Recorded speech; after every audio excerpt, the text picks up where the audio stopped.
Okay, we can talk to Emir Shahatar. He's an associate professor at the Doha Institute for Graduate Studies.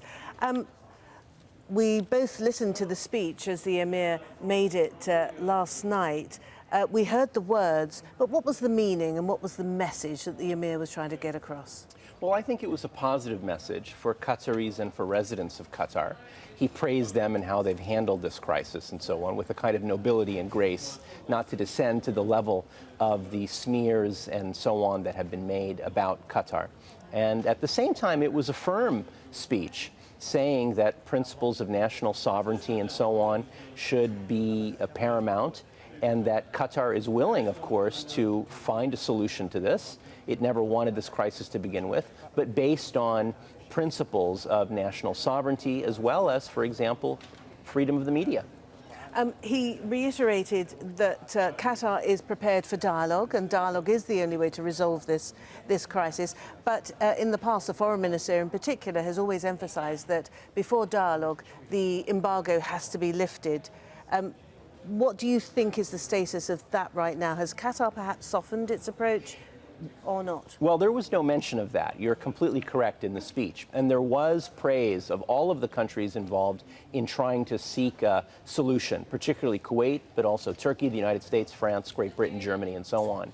And so I do think that both sides have gone down the ladder, as it were, recently, going from the specific demands to the 6 general principles, and now this speech, which, although positive and firm, did open up the possibility of Qatar sitting down at the table and finding a solution and never wanting this crisis to have occurred to begin with. Add to that the leverage offered by the United States with Rex Tillerson, the US Secretary of State, also yesterday suggesting that the blockade needs to be lifted. Enough is enough.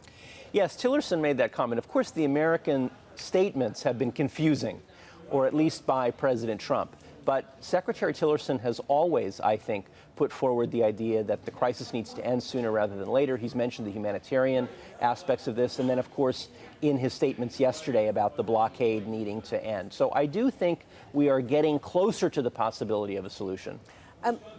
Any solution that comes about has to be one that focuses primarily upon the face-saving element of this. Every participant in this crisis needs to be able to save face.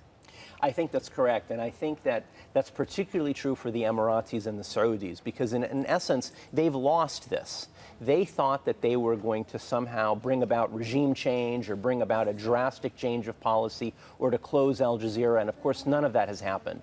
But they do need something to hold on to show that they've actually accomplished something, whether that's true or not. And I think this terrorism commitment or measure that was signed and so on probably is that vehicle from which to descend down and to step down from this conflict. Emir Shahatar, thank you very much indeed. You're welcome.